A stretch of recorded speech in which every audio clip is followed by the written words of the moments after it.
रामकृष्ण हरी माऊली. आज आपण आले खंडापूर येथे सप्त्याच्या शेवट सांगतेसाठी. तर इथं असा एकमेव असा सप्ताह आहे लातूर जिल्ह्यामधला सर्वात मोठा, जिथे पुरणपोळीचा स्वयंपाक केलेला आहे. पुरणपोळी म्हणजे आपल्या सणावाराला जो करतो तो प्रसाद आहे. एकमेव लातूर जिल्ह्यामध्ये पहिल्यांदा केलेला आहे. आणि लाखो जे दर्शनाला आलेले आहेत, दर्शनात चालू तर आहेच आहे, पण सप्त्यात जेवणही चालू आहे पंक्तीचं. तर एवढे लोकांनी भरभरून प्रतिसाद देऊन, आणि तुम्ही पाहिलं असेल की आमटी भात प्रसाद तर आहेच आहे. तर दुधाचा टँकर घेऊन, दुधाचा टँकर मार्फत पूर्ण टँकरच दुधाचा आहे. तुम्हाला दुधाचा टँकरचं पण असा एक लातूर जिल्ह्यामधला सप्ताह आहे, जिथे तुम्हाला हा सप्ताह तुमच्या आयुष्यात पहिल्यांदा बघायला भेटला असेल. असे एवढे लोक आहेत तिथं, जलूस शोधला आहे.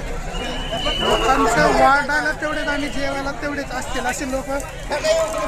तूप, दूध आणि पापड, पोळी, पुरणपोळी असा एक प्रसाद आहे. या प्रसादाचा लाभ घेण्यासाठी लाखो भाविक इथे सादरला गेले आहे. कार्यकर्ते तसेच कार्यकर्ते आहेत, भाविक भक्त आहेत. आणि खंडापूरचं नशीब, लातूरचं नशीब की ह्या ठिकाणी हा जन्मोत्सव, हा संतांचा सोहळा व वारकऱ्यांचा कुंभमेळा हा आपल्याला पाहायला भेटतोय. खरंच आम्ही स्वतःला भाग्यवान समजतो की हा असा सोहळा या जन्मी पुन्हा बघणे नाही. सर्व भाविक भक्तांना कळून शेवटचा आजचा काल्याचा प्रसाद सर्वांनी आता लाभ घ्यावा. रामकृष्ण हरी.